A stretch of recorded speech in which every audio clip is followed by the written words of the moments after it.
Okay, so, yeah, welcome to Common Sense. Woo woo, Common Sense with your boy Jeremiah and... Matt. Matt. I love how I said that, like, very monotone. And I'm just like, I'm out up in now. Yeah, What's up? He's got the enthusiasm, and I'm just sitting here like, hello. Hello. I'm still a little, like, laggy from my Boston trip. But yeah, for the last couple of days, my voice has been, like, really deep. My dad called me this morning while I was watching Black Lagoon, and I'm like, what's up? Yeah, all this stuff. He's like, are you okay? I'm like, yeah, I'm good. Like, I woke up. And he's like, what in the world? I was like, just get off the phone. Leave me alone. So, yeah, my voice is doing some weird shit this week. Hey, well, we've all got our weird shit going on. So before we get to our handsomely dressed guest here, we have to talk about. We have to start with our Black Lagoon segment. Yeah, so for our last couple episodes, we've been talking about we're going to start watching Black Lagoon, and we kind of review the episodes as we, go through the series together whenever we came through. So Matt and I watched the first episodes, or first three. First three. I feel like the first two are like a two-part episode, yeah. And then the third episode kind of is like you're in the world of Rocko. Yeah. So, like, it was really nice to be able to see that whole thing go down. What I like about that series is just, it starts out, like, just throwing you into it, which is awesome. Like, you just see the middle of, like, this heist that the Lagoon Company's on, and then, like, Rock is kind of the perfect vehicle for the audience, because he's just like, what the fuck is going on here? Why are these people grabbing me? And then... Well, like, after I've already seen this series before, but I missed a lot of stuff, so now that I'm, like, rewatching it and, like, hearing a lot of the things that Rock is talking about, how, like... You kind of, like, whenever Rev is just shooting everybody in the third episode, and he's just kind of like, how am I, like, appreciating this woman, like, just wrecking the shit out of everybody? Yeah. Like, how can that be? It kind of took me back to, like, something Jordan Peterson talks about, which is finding the monster in you and, like, confronting it. So, like, that was, like, really, really cool. And I was like, oh, snap. Like, this shit did this, like, way back when. It was really cool. I like that. Speaking of that, Rock says a line in the third episode, because the third episode is where you really get to see Revy, like, cut loose for the first time. Sure. And I love how she, like, I'm not sure if the song in the show is the same, but, like, in the manga, it's a Rob Zombie song, and I was like a big metalhead in, like, 8th grade and stuff, so it was like, oh yeah. But I like the fact that she just puts her headphones on, goes into her zone, and just murders all these everybody. People. Rock says this one line where he's just like, what you have to wonder, like, what had to happen to her for her life to get so turned around that is, like, normal. Yeah. And, well, like, that's one of the things I don't really remember her backstory. Do they ever go into that later on in the series? If they do, we don't have to talk about it. They do a little bit. Like, we get little bits here and there, but it's, like, never really fully said. Even in the manga, it's not really mentioned. Really? Okay. Yeah. Because I was wondering, I think it would be really cool. I know I'm talking as if I've never seen this before, but, like, if, like, there wasn't that much that was messed up. That's just something she kind of, like, fell into. I think that would be kind of cool. Instead of having to have, like, this tormented, like, terrible background. Because that goes to showing you, like, as a human being, you have the ability to choose, like, your life and, like, go into these dark places and so forth. Well, it's like Killing Joke, one bad day. Yeah, one bad day can fucking change everything. So, one of the other things I really wanted to point out quickly was the first two episodes, like you said, were very much... It's like a movie. It is very much a movie. Like, this is what's going on. You're introduced to these characters. You're kind of getting, like, hints of, like, what's going on. And Rock slowly kind of being like, I'm just going to go with this. And, it's his plan that ends up defeating the army mercenary helicopters. Right. Which is kind of crazy. I watched that scene this morning, and that was just so fun to watch. Because the way everyone's just kind of like, it's a game to them. It's not like this huge, like, oh, we have to go in and kill these people. It's like, oh, we're going to, like, get them off into this coast, and they're going to have to turn around and come back at us. And, like, to see... It's very Rock's, Vietnam. It's very Vietnam. And to see Rock's kind of switch to that place where it's like, oh, no, like, I need to survive. For him, it starts out as survival. But, like, whenever he's, like, knocked out and passed out, and Revy's like, the dude was yelling as we were, like, flying this ship into the air to, like, blow this motherfucker up. Like, he was just enjoying himself. Yeah. So to see that primal, like, side come out into a character, and that switch from businessman to kind of who he becomes over the series. It's kind of that Neanderthalic brain where it's just like, okay, fuck the formalities. Yeah. It's like, shit's going down. And it's really, really, really cool to see, like, over the course of the entire series, even to Roberto's blood trail, like, he still keeps that very business-minded side of him, but he mixes that with the very animalistic, he drinks the survival. Kool-Aid. Yeah, he drinks the Kool-Aid, and he starts sharing it. And it's fucking dope. So it is so dope. We'll be watching the next 3 episodes next week, or for next episode or whatever. One other thing I just wanted to mention is I love at the end of that 3rd episode when basically, Dutch basically says, for everything that we've been through as your employer, I feel it is important for me to make sure that we remedy your mental trauma by having a wonderful relaxing trip to the Yellow Flag. I know that's not the actual line, but it's just that's really basically funny. it. And they all just start cheering. Oh my gosh, that's cheering. He's like, oh my god, can we stay there all night? Stay until dawn. And then she's wanting Rock to wear that stupid Hawaiian shirt. I like that.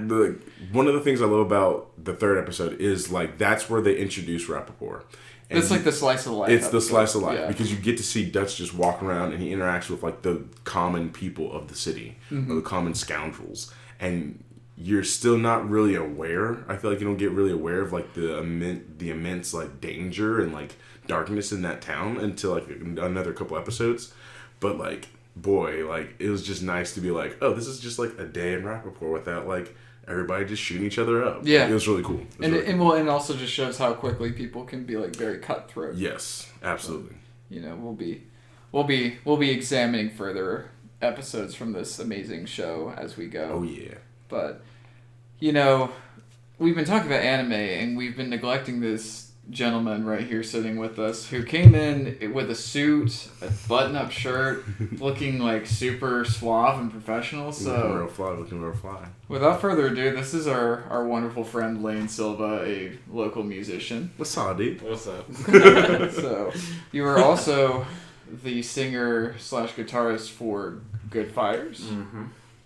And you got a little something coming up, don't you? Yeah. Next, or I guess on August 10th, we have our new EP coming out. It's called Everyone You Love Will Be There. Oh, nice. Yeah, and the single comes out next Friday, actually. Called Wretch. That's when the episode drops. So at the time of this episode, we will have a link to the single. So you can, it should be on Spotify that day. So nice. Hell yeah. That's exciting. What's the name of the single again? Wretch. Wretch. Awesome. Yeah. Super so cool. I have a question for you. Mm-hmm. Which image did you guys go with for the album cover? Oh man. Okay, so we've been working with a really, really good friend of ours named Brandon. I think it's his tag on Instagram is @BrandTakesPhotos. Mm-hmm. But he is an amazing photographer, and I think from right around the time we started recording the EP back in January, he was like, I want to work with you guys on this visually. And so he's kind of more or less joined our band, but as a visual component.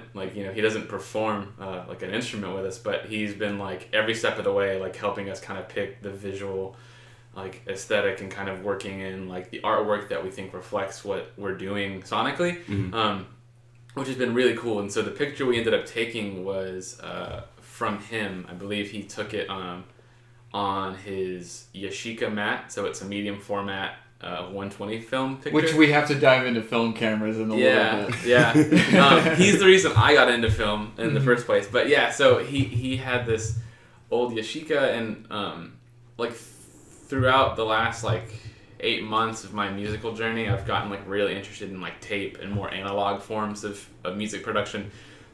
And so we kind of were it'd be kind of cool to reflect some of the, because I think we used a lot of those types of sounds in the recording, so we were kind of it feels fitting to sort of use analog mediums to kind of create the visuals as well. And so the picture is it's of his hand reaching towards you can kind of see the sky shining through these trees, and there's a bush, and then he actually had at some point opened up the camera very quickly with the film in it, so there's these flare burns into it. Yeah. Ooh, that's cool. Yeah. I'll show you one of them. It's crazy because we experimented with different filters, not filters, but colorations to kind of help bring forth certain ones. I think after all of the iterations, we ended up just going with the original one. It's funny how much that happens, honestly. Yeah, in a way, kind of unbeknownst. I think he kind of made 4 or 5 edits, or maybe it was 3 or something like that. And then we were looking at them, and then I was like, man, this is the one. And he was like, I'm pretty sure that's the unedited one.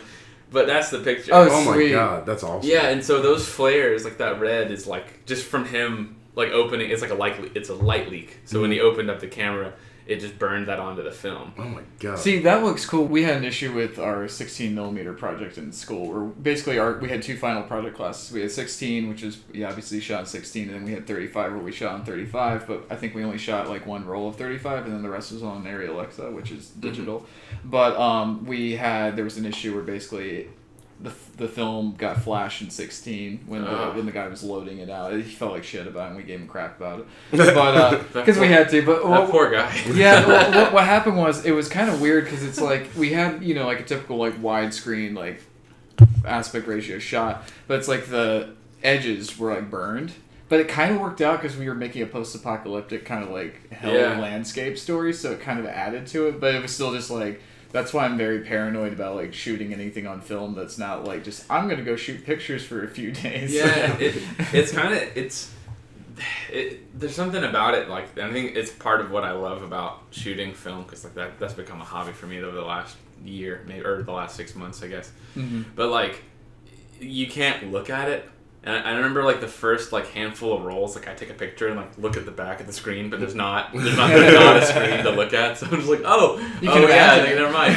Yeah, which was always really cool, but you have to wait for it, and like, man, I was so disappointed. I got my last roll back, and I got I think like 5 pictures out of it, and like, oh wow, really? And I haven't looked at my negatives yet, so I don't know why, because I've never gotten that few pictures back before, like, so, but like it's just the name of the game. Like, it really makes you kind of, you have to really think about it and, like, live in that moment for a second and, making sure you're operating the camera just right. Yeah. Because there's no checking it, It's just, hoping that you do it right, Yeah. I don't know. It's fun. And there's so many factors that you can fuck it up with. Yeah, in the sense that it's like, like a light flash, or like even like for, and I'm curious if this is why I haven't gotten anything from Dunwoody video or photo, is because I don't know if I loaded the film wrong and the whole thing is just blank. Oh. Because I actually figured out last week that I had a roll in there that I'd been shooting on, but I had loaded it wrong in the sense that it was going and it didn't snag?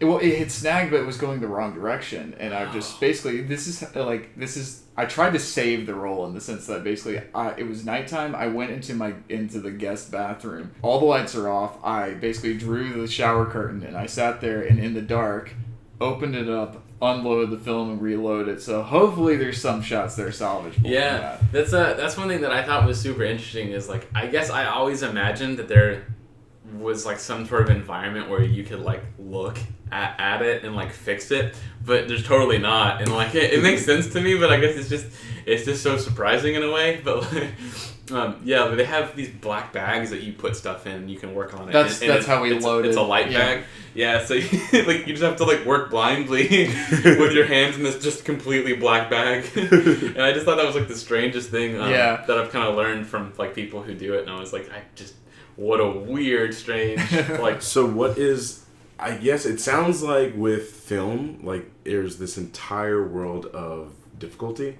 Is that one of the things that attracts people to trying to master that? And like, not just it looks amazing, but is it the difficulty in trying to? I think so. I think that's one of the things for me, because like I totally don't enjoy shooting pictures on my digital camera. Like I have a Canon that I can use, but I just don't find it as interesting shooting on it. And I think some of it is the fact that it is so immediate that you can just take like 8,000 of them and then delete the ones that are bad. Yeah. You'll have to concentrate and take the shot. Yeah, I think it's also, and I think it's because of how easy it is that it's not is like the stakes aren't really that high. Whereas I think like when you buy film, like it is a little bit more expensive. So like I think you have that cost investment. But like as a result of how long you have to wait, like I mean right now I haven't been doing a whole lot, but I've had a roll of film in my camera for almost like a month. And I'm slowly kind of chipping away at it, and then whenever I take it to the place to get it developed, I'll probably have to wait about a week.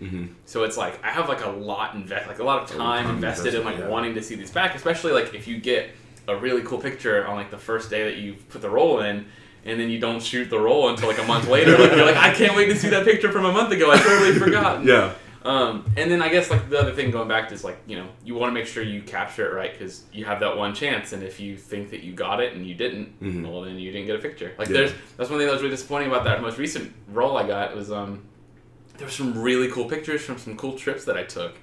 And I was like real excited to see him, and I didn't. I haven't seen my negatives, so like a part of me is like, I wonder if there was something wrong, but maybe I just overexposed or underexposed, or they're just borderline useless, and that just might be the way that it's. Yeah, you have to accept it. That just might be what it is. So yeah, but yeah, it's so unforgiving. That's the problem. Yeah, but I think that's also what makes it so cool. Like.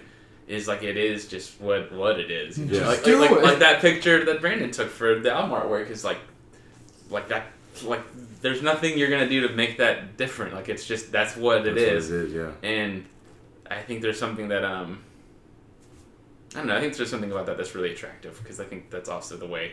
I mean, if you want to get like super like philosophical with it, is like that's kind of how like life is. You know, it's absolutely. It's like it just is what it is, and like I don't know. You either go with it or you don't. Yeah, I mean, you can help. You can help maybe take the picture, but whatever happens to that film is what's going to happen. You know. So. Yeah. I was going to go back to the band a little bit. I had a question. Yeah, go ahead. Go ahead. Speaking of getting deep and philosophical, so just to kind of give the audience a little idea of how we all know each other, I met Lane. I met you through Jeremiah, and we've basically been on this road of production for like my movie and stuff for a while now, and we were discussing this during one of our editing sessions for the radio edit for my movie, and that you told me the title was "Everyone You Know Will Be There." And the first thought that came to my mind was a funeral. So what's the actual thought behind it for you guys? Well, to give the honest story of how we came up with the name, it's a little less, I think, inspiring. But I was working in the studio with a band called Pony League. A really, really great friend of mine named Mark Gallegos was a producer figure, and I think he actually engineered a few of the tracks and helped out with mixing and stuff, but he was really more of a producer on that album. He had them over, and I was helping them do some things, and I was working with the band, and they were talking about the album names they wanted. And one of the guys, his vote was "Everyone You Love Will Be There." It was a quote from a movie. I can't remember what movie. Okay. The other album name that they wanted to do was "A Picture of Your Family," which ended up being the name of the album. Okay. But whenever they do, because they made that decision like right there. Yeah. And I was like, I love that other one. I was like, can I have that? And he was like, yeah, I don't give a shit. And but like, I just feel like whenever I heard it, it was like one of those things that like it really spoke to me about what I mean, because let's see, two of the songs on this EP have been around as long as the band's been around. Like one of the songs, which is called "Good Night," I think I wrote probably over 5 years ago. Okay. And we've been performing it since the first day of us being a band. The other song, which is the last song on the EP, has been around since about a month into our formation as a band. So like there are these super old songs that are there, and so like, we've been working on it. I mean, some of these songs have been there. We just haven't known what to do with them, and we kind of wrote new songs. And I think as we kind of figured out what the whole EP was gonna be about, that it kind of became clear what we wanted. And I think whenever I heard that guy say that, I was like, dude, that is like, I couldn't have thought of something that good. Like you stuck onto it immediately. It just hit me, and I was like, I gotta ask him, and he was cool with it. So I was like, because I mean, they didn't name their album that, so yeah. So I feel like that's like, yeah, it's definitely not the most inspiring, but that's what happened. And then it's cool because our first EP was called "Wherever It May Take You," and so I think there's kind of a cool, like in retrospect, the way that "Wherever It May Take You" leads to "Everyone You Love Will Be There," which I think is kind of cool. I think it's nice because we are finishing some of those last songs from that era in a way, so it's kind of neat to kind of see it come to a head, especially with some of these songs being, like I said, like one of them being like 5 years old, or more, and seeing it kind of come to life and be like done and released where I'm not going to touch it or fool with it anymore. It's just there. It's been a weird experience, so that's kind of interesting, I guess. So for those of y'all who don't know much about Goodfires, I wanted to get like some of the backstory of like the band and Lane and Tim and Avery, like kind of some of that. How did you guys start? Like, what did that look like? So I think Goodfires kind of started. We were at some point when I was around 16, I had a good family friend who gave me some recording equipment. His name's Mike East. He handed me some stuff that his brother-in-law, Paul Bodemer, used to have, and they, I guess he had kind of had all the fun he was going to have with it, and he passed it on. So I started like getting really into recording. Fast forward a few years, I was friends with Tim Dunker around that time, and Tim's a drummer of Goodfires. He was on the podcast that I run. Plug it. And so is Brandon the photographer, and Tim the drummer. You can find them on. Well, you gotta listen to both those episodes. Yeah, you gotta listen to both. And Lane will be up there before the end of the year. Yeah. So, but anyway, so we were playing a lot, and Tim at that point was like a really good friend of mine, and I think we always kind of saw eye to eye with like what we were really interested in musically, and we have other friends like Chris Humphrey, who's in Royal Oaks, that we were recording with, but you know, me and Tim would just get together and like we would do this thing where like we'd get off of work and he'd come over like at 10, 11, midnight, and we would just be like, all right, we're gonna write a song right now. And we would just like bust out a song like on the spot. That's eventually how Flashback from the first EP was written. Oh, really? Yeah, and it was actually kind of written backwards. Was like I had just started like experimenting with miking drums, and I had the drum set up in my closet, and Tim is just like, I'm like, play something summery and fun. And so he played that drum beat, and then I wrote the guitar part, and then I wrote the lyrics like a few days later. Nice. And then that was how Flashback came to be. Gotcha. But so anyway, like that's a lot of what Goodfires was. It was like me and Tim just jamming, and then like I feel like it must have been a year or two later. And when I say Goodfires, like at that point we weren't like Goodfires. We were just hanging out and jamming and writing songs, and we were just more so trying to record. Like we were really interested in recording and like trying to get good at that. It's your origin story. Yeah. And so then we started kind of wanting to be like a band and like doing stuff and like playing shows. We're like, wow, that'd be really cool. Like take this farther than just like us playing songs in the bedroom or writing or whatever. And I had met this girl named Emily Moran at an open mic night at St. Simon's, and we were hanging out, and she was like, oh, you need to come see this band. Some of my friends from Massachusetts, they're called Great Smoky. And so we went to Savannah and went to this really cool house show, and Great Smoky and this other band named Wide Eyed played. Okay. I think we missed Wide Eyed, but we saw Great Smoky, but they were so good. And they had the day off, like the next day. So I was like, well, why don't you guys come to Brunswick and like I'll put on a show. And we had this practice space, and so we ended up putting on a show for them, and then Goodfires played. And at that point, I'll take a quick pause. We got the name Goodfires because one of my neighbors was Smokey the Bear. He worked for the Parks Service, I guess, but he was legitimately Smokey the Bear, and we were talking about the benefits of wildfires, because like at one point it was like it used to be like wildfires are bad for the environment, but as ecology progressed, they learned that wildfires are actually really good for certain environments, and like especially when they're natural and they happen and they can be tamed, they can have like a really beneficial for the environment. But anyway, it's like kind of a reset button for the environment. So he gave me this sign that said, "Good fires prevent bad ones." Okay. Gotcha. And one day we were jamming and recording with our friend Nathan Harris, and we were like, "Dude, we can't think of a band name because I cannot. To this day, I'm so bad at that sort of thing."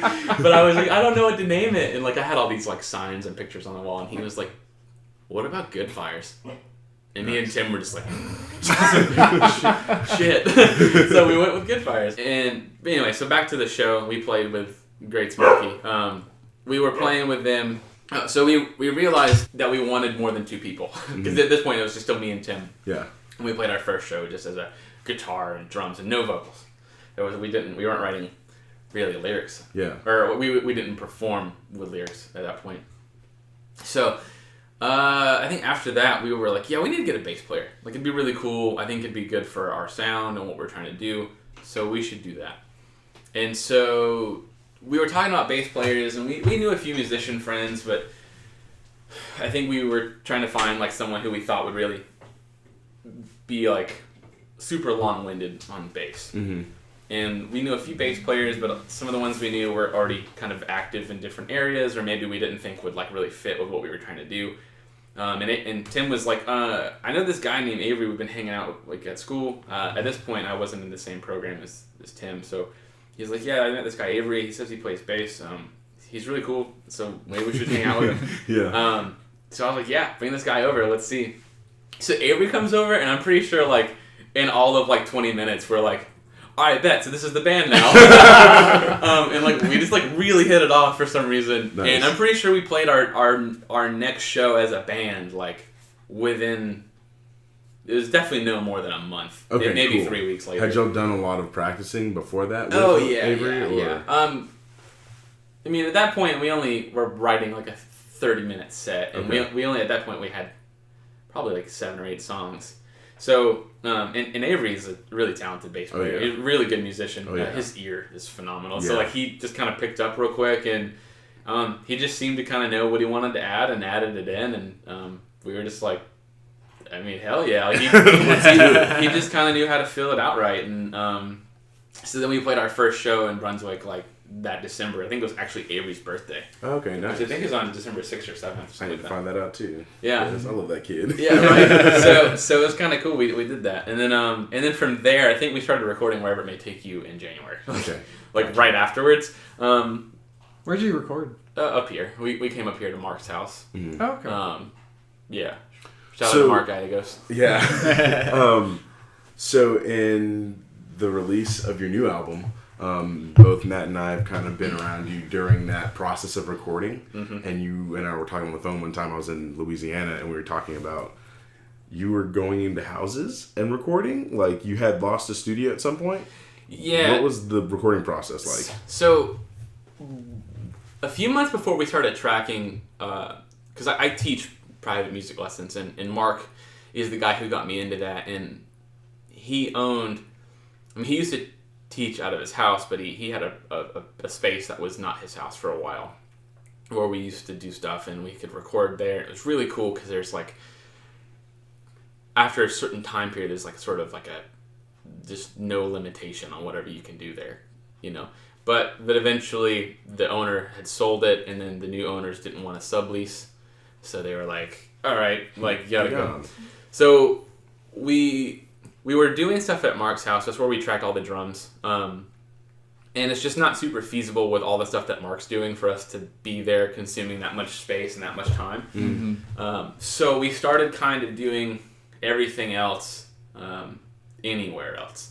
And most of the guitar parts, actually, I think just about all of them were done at Avery's house. And they're downstairs when his coworkers were at work. But we would like get together, and like I have my interface on my laptop, and I'd bring that over, and we'd set up and do like between 5 and 7 hour sessions for guitar. Wow. Like we did a handful of those. We did bass at my house in my apartment. Okay. We did that in my studio there. And then we did vocals. Some at Avery's house, some at another practice space that we recently got into, and at my house, at my uncle's house. Okay, for some reason, whenever I talk to you, I pictured you standing in like an abandoned building and like capturing echoes and stuff. No, there was a thing about that, and we've done this for other recordings, but it didn't work out for this one just because of the way that timing had worked out. But we have done things where we. Like I went once to one of the buildings on Kennesaw's campus. It was like there's a building that I can get into in the middle of the night, like at any time. Nice. And it's like this big hall. And we've gone there and recorded vocals like at 3 a.m. Nice. And we'll put like a microphone next to me to get like the close like recording, and then we'll put one like across, like as far as we can get it away. Nice. To capture the room sound. And it's really, really cool. And we were gonna do more of that for the EP. But I just think, like, at some point, when we were starting to track vocals especially, like, I had gotten so busy with other stuff that, like, going out of the way and often doing it by myself, because a lot of the times where I had the ability to, it would be just me in, like, a backpack full of gear, that I was kind of like, yeah, I'm not going to, like, it's 2:00 in the morning. I'm not gonna go somewhere alone with all this equipment and then get robbed. And then put headphones on and then try to sing parts comfortably in like a big empty space, which would have made for like a way cooler story. But but I think you made the right decision. Yeah. So it's but I have a real big fascination with that. Like that's something that I've been really interested in, I think, since the beginning of my recording. And we still have done it in different ways. Like even that practice space we had did have like a nice hallway that had a room sound. We did some group vocals in there, and I've just been really interested in the qualities of sound that a room has, and I think that every space you record in kind of has like its own sort of like impression of what's happening, and it's really cool to capture that. And I think I don't know, to me it just kind of makes it more interesting, especially whenever you can really hear it. And yeah, I don't know, I've always been kind of nerdy about that sort of stuff. So nice. I think it's cool. It makes me think.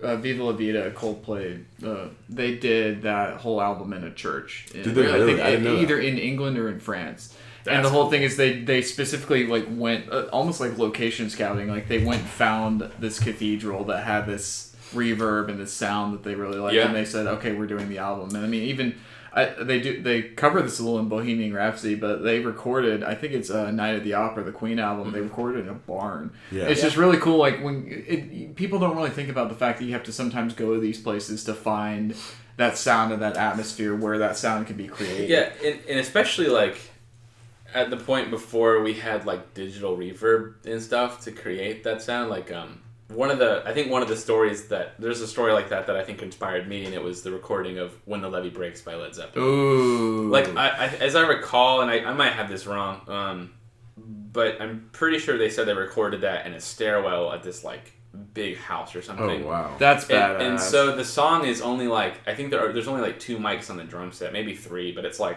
one is really close, and then there's some that go up the staircase. And so the sound of that drum is just like literally it in a room, and there's just something that's like magnificently cool about that, especially because it highlights, especially with something so minimalistic, like, I mean, a lot of modern drum recordings at this point seem to entail like tons of microphones, but some of those older ones of people like John Bonham, who I regard as being among the best, there's like 2 or 3 mics, and like he just knew how to make that kit like sing. And especially kind of hearing like just the bigger picture like in a hall, there's just no doubt between the mastery of whoever was engineering it and the mastery of John Bonham on his drum set that like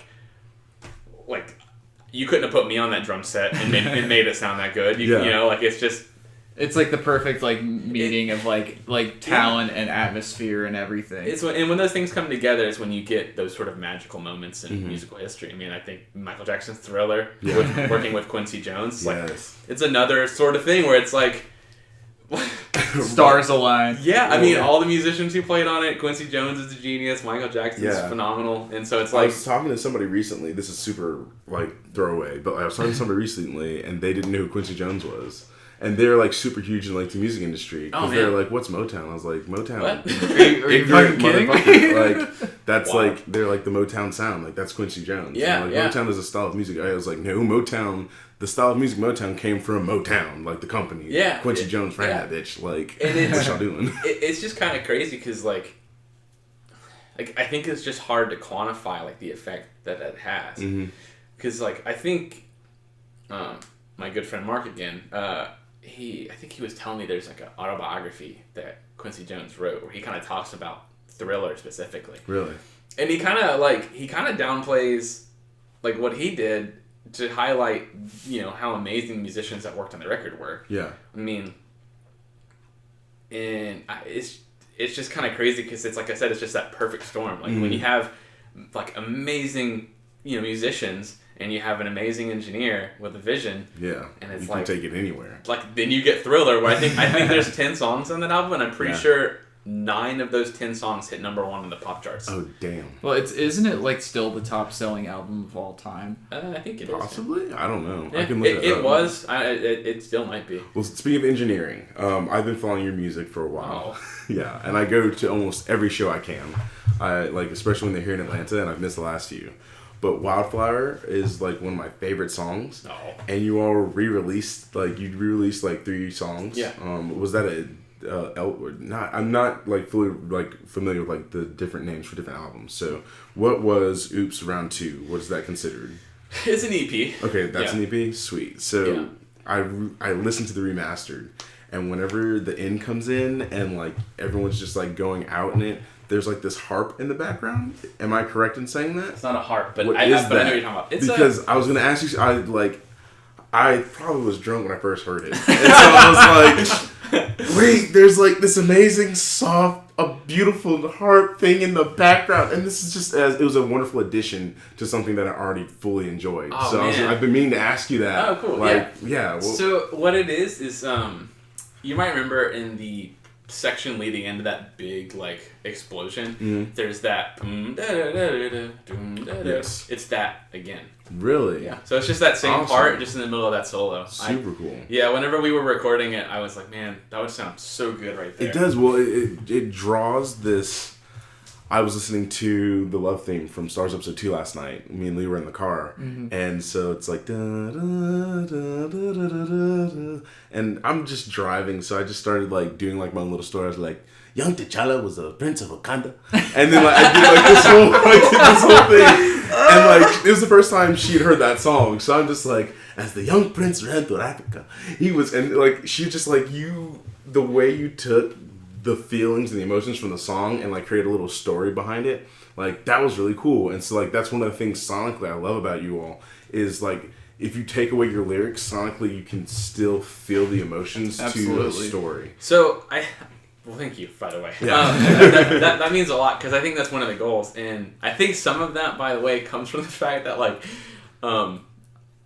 I don't like writing lyrics and singing. In fact, like every single Goodfires song to date has been written instrumentally first, then lyrics. And that was the question I was going to ask. Gotcha. Yeah, and it's like a mixture of me just like dragging my feet. But like I became the singer of Goodfires, like not necessarily because I was like I want to be a front man and a singer, like, but at the time we were kind of working same kind of thing as the bass players, like.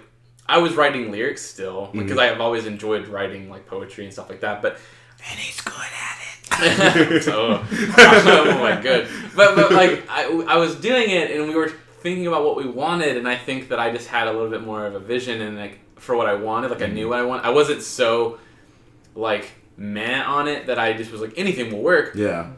But I kind of came into it because I was like, I don't really know if we can find a good mix. And at that point, I don't think we knew anybody who was really fitting what we were going for. And so I was like, I decided to step up. Yeah.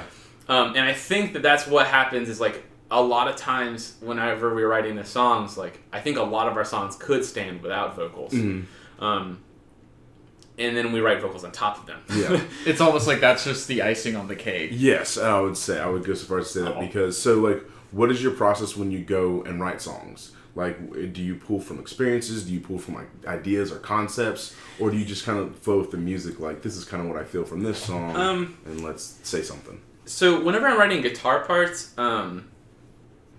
it's always more feel oriented. Like I think that whenever like I don't know, like I love playing guitar, and I think almost like every time I pick up a guitar and just fool around for a few minutes, I'll come up with an idea that it could be a song. Nice. And a lot of times, like I have done sort of like more meditative approaches, and I have found time after time that like especially if something is like heavy on my heart, that like picking up the guitar and playing just feels like an alleviation. And I think that has spawned some of my song ideas on the guitar. It's just kind of like thinking about things because it can become very like meditative in terms of just like I don't know, it's like I can just kind of think about things and just kind of play, and then every now and again I'll hear something like whoa, that's kind of cool, and then I can start to maybe think more logically and kind of like try to structure a song.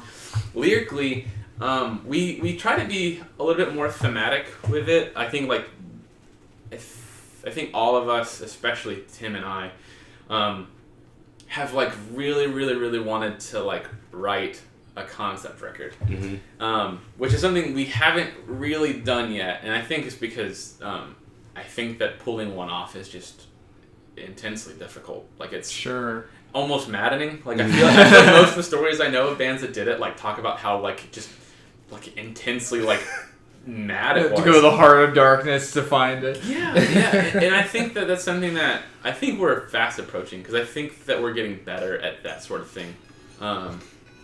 But I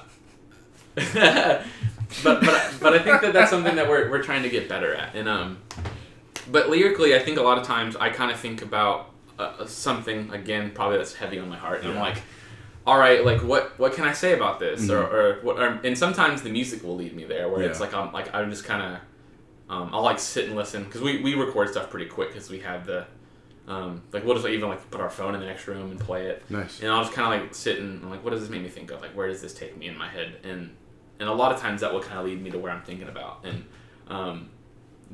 then from there, I'll just kind of start crafting lyric ideas based on the song, and then from there, that's kind of how it comes together. So this is Feel Anything off of the Good Things EP with Goodfires and Things Amazing.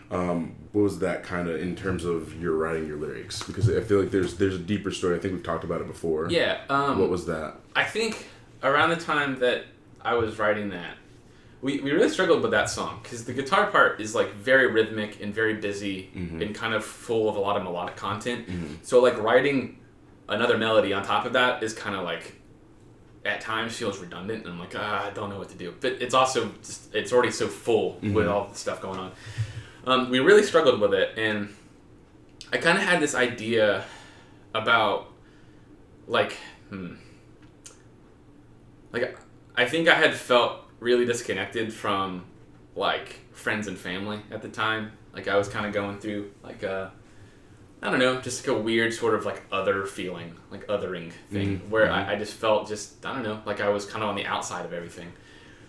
And I also felt like a weird sort of like emotional disconnect from those things, where I felt like I was very indifferent, even to people that I would say that I loved. Yeah. And so the song is kind of about that feeling of disconnectivity.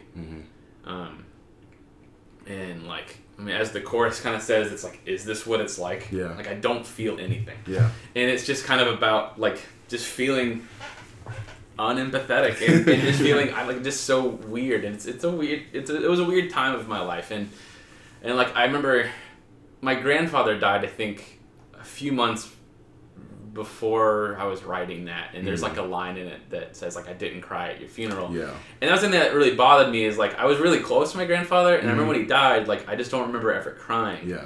And I think it's because, I mean, especially in hindsight, I think I have a way better understanding of it, as seems to be the case with most things. Yeah. And I think I had just come to grips with it.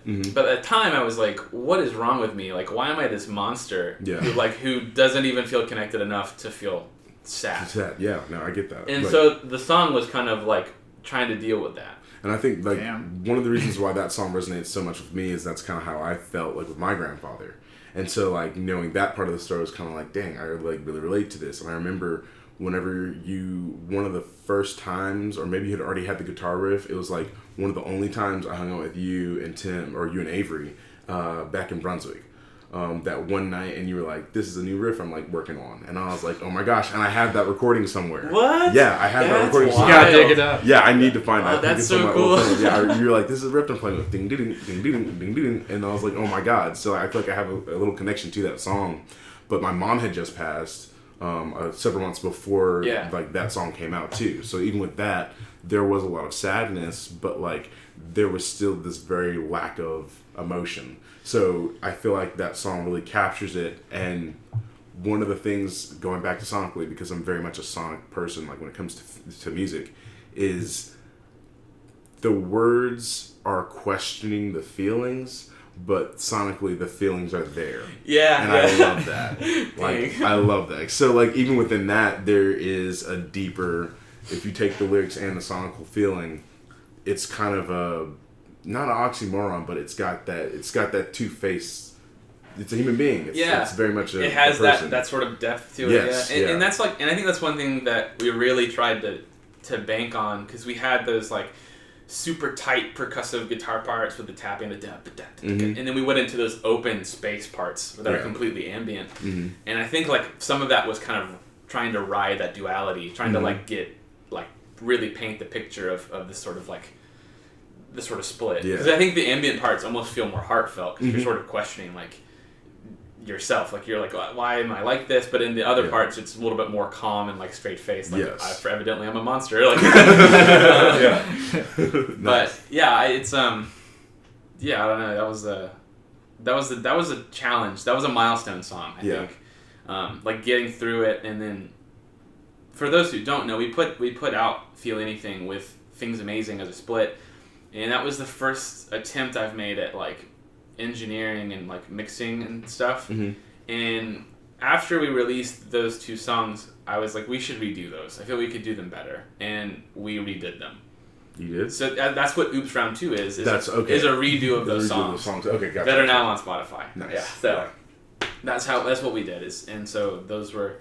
We did work with a good producer friend of ours, Marshall Coates. Okay. And he kind of gave some like creative input or more like stuff like that, I guess. And then, but I still mixed and mastered those. Nice. As well, and so those are like my second, or I guess third and fourth attempt. Hell yeah. At mixing and mastering. Nice. I think that's one of the coolest things about how hands-on you are with the music, not just the inception of the idea or the writing or the riffs or everything, but it's like you were literally there from start to finish when you were mixing it. Like I've seen your Pro Tools setup, and it's just like how you have to like. You were showing me this, how it's like instead of doing like how they did it back in the day, where it's like they did like a bunch of different takes until they just got that golden take. You found this way to like pick the best of everything, and so like the song at the end of the day is just going to sound as perfect as it possibly can be. And I thought that was just amazing that you go through that. You're very meticulous, but it's so rewarding to hear the end product. Yeah, and it's been really fun to like do that because I've certainly been growing as like a quote unquote engineer or producer and stuff like that. It's been really fun to kind of like work on that because I've always been passionate about it, and it's even a different level of passion whenever you're kind of working on your own project and like when you have all the say so on these things. Mm-hmm. It's like a different sort of feeling, and I think really cranking into it's been really fun. It's also been rewarding and at times scary because it's like sure, like right now I'm kind of in the scared thing where like I'm about to put out these 5 new songs, and several of which are like I think some of like the heaviest stuff I've ever talked about. Oh, and so I'm like really scared about like sharing that. Yeah, you're gonna get sharing that side of me. Get on some yay level stuff. but then also like coming to grips with like I'm engineering these and mixing these, and like it's up to me to make them sound as good as they're gonna sound. Mm-hmm. No pressure. And then if they don't sound good, it's because I didn't do a good enough job. Yeah. And like whenever I leave here, like I'm gonna go start mixing for like the next 12 hours. Yeah. Because today's like my last big work day. Oh geez. That I have, because I have to have the music done and submitted to be on the streaming platforms on time by Saturday. Oh dang. Wait, today is Saturday. Next I Saturday. have 1 week. Yeah. Okay, I was like, today is Saturday. What are you talking about? No. The following. So yeah, I have like 1 week left, and I'm finishing 4 summer classes. Oh God. And working like 6 days a week right now. One of the things I respect about you're one of the few people that I know who is very much like myself, who are constantly doing shit, and like a lot of people are like, you don't need to do all this shit, but you're like, I'm just so driven and like creatively, like I have to get this out. Like I have to like take care of myself. I have these my own responsibilities, but then I have this responsibility to myself to like put this creative force in action. Yeah, no, it's crazy. I really sympathize with that, man. Like even like sometimes even like going out to eat, like just sitting there, like I'll just start to feel like anxious, and not anxious about anything, but just like I need to move. I need to like make a phone call about something. I need to. You're jazzed. I need to do something like right now. Yeah. And like I'm like that a pretty good bit of the time, and like I don't know, like I like just like that, man. I'm just always going. It's always got to be about something, and it's like weird because like it's like I almost can't I can't not function on that level because like. I've tried to like force myself to have days off now where like I like try to play games or something or like just turn it off. Yeah.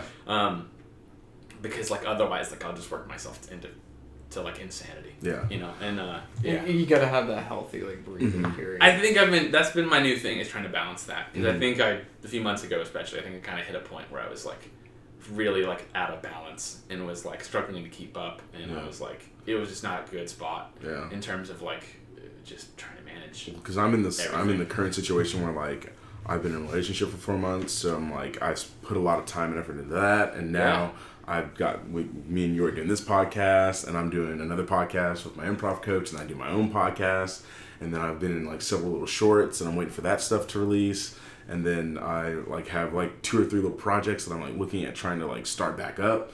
And then I'm really like feeling getting back into my YouTube, but like I feel like friends, I've been able to like let them know like, hey guys, like I'm doing all this stuff and like this is what's going on. But like with my roommates, I really don't see them often. I'm kind of feeling like really terrible about that. That's another area like, that's something I struggle with too. Is like especially like I feel so bad because like I really want to be everyone's friend. Like I just love meeting and talking to people. It's like one of my all-time favorite things. Yeah. So if you don't know me and you meet me, talk to me. No, but like I just love meeting people. But I feel so bad because like I'm at a point where I'm just like that in terms of like people are like, oh man, we should hang out, and I'm like, dude, we totally should. And I mean that like I mean that so much. Yeah. But then like I just slam myself with work so hard that like I like literally barely have the time. Yeah. Because like if I'm not working, then I'm like, well, you're never gonna get anything if you lazy ass. Like it's like this constantly. One of the things I say all the time now that I've kind of like encapsulated myself is there's a million things I haven't done. It's from Hamilton, and it's like there's a million things I haven't done. So like I gotta do it. Like don't waste my time. And so it's just like I need to like let go of that a little bit because I'm not gonna be able to do everything that I want to. Yeah. And that's not a defeatist way of thinking. It's practical. Just like, it's like at least get it down so that if I die someday, someone else can take on, and you know what I mean? Yeah. But like, you do have to very much enjoy what's given to you around you, and not just think of that mind space of I have to do this, I have to do this, I have to do this, I have to continue to like put out. Because if you're not putting anything into yourself, you don't have anything to give to other people. Yeah. So shit. Like that's where I'm coming from at this point. I love that, man. I think that's really accurate, and yeah, I think some of our conversations have sparked some of my thought process behind like trying to make that time for myself. Because like if I don't rationalize it in a way like that then it's just not a good enough reason, and then I just won't do it. Yeah. And then I just end up in the same boat where it's like again, like working yourself into a hole and being like, what's wrong with me? Why don't I have any friends? Like, why do I feel so antisocial? And then you write a song like Feel Anything about it. And then it makes sense. I kind of get that. Yeah. You get to step back from it. And like, that's one of the, everyone that's listening, if you don't learn self-awareness, you need to fucking learn that shit as soon as possible, because if you don't have self-awareness, you will drive your life into hell. For real. Oh my gosh. I've been going to therapy recently. And it's been great. Like, oh my gosh. And it's enlightening. Yeah. But it's also, this is not to be braggy, but like this last session is the first time my therapist was actually telling me like, these are things you should do. But every time before then, she's always like, that's actually like, okay, yeah. And like even like something that had happened with my girlfriend, I was like, well, this is how I responded in this way and this and this and this. And she's like, I'm actually like really impressed. I was like, that's just the common sense way to do it if you're trying to maintain something. Yeah. So it's been really cool to get that outside perspective, but because I'm so self-aware all the time, I'm always trying to like, how do I? Well, you've got that like internal like kind of barometer that's always kind of telling you like finger on the pulse kind of thing with it, and it's good that like you have such a good balance with it that it's like your therapist is like responding with like, oh yeah, like good, this is awesome, yeah. Yeah, you got more of your shit together than you think, you know? Yeah, I think that when it comes down to it, like I feel like we, maybe I don't want to say all, because you can't really make absolute statements. I'm not a Sith. But like I feel like, but I feel like we all like kind of have like this compass within us of like what the right thing is, and I think I think that sometimes even just the perspective to know that it's the right thing is what helps. You know. And like that's, I don't know what I'm trying to say, but like I love what you said. And I agree with you. It's all really out of it. I get that. Yeah.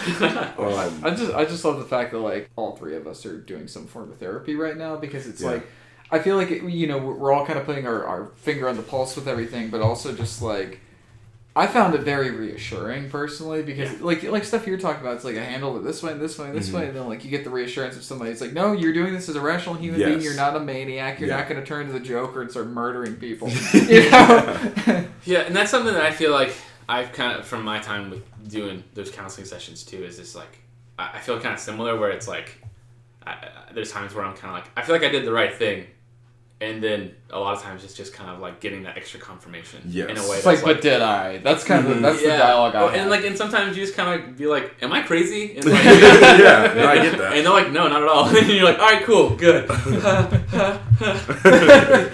Go to my happy place. Well, I have something I actually want to like jump to. Obviously, with the Goodfire stuff, it's very relevant. But I love the fact that it's like your emotional touch with your sounds and the music. It goes further than just like being in a band and recording stuff. You're also a film composer, and we've had conversations where you talk about like the people you really gravitate towards. And what I love about you is you love the idea of soundscapes. Like you do the melody stuff too, but it's like soundscapes. Like what kind of picture can I paint with this?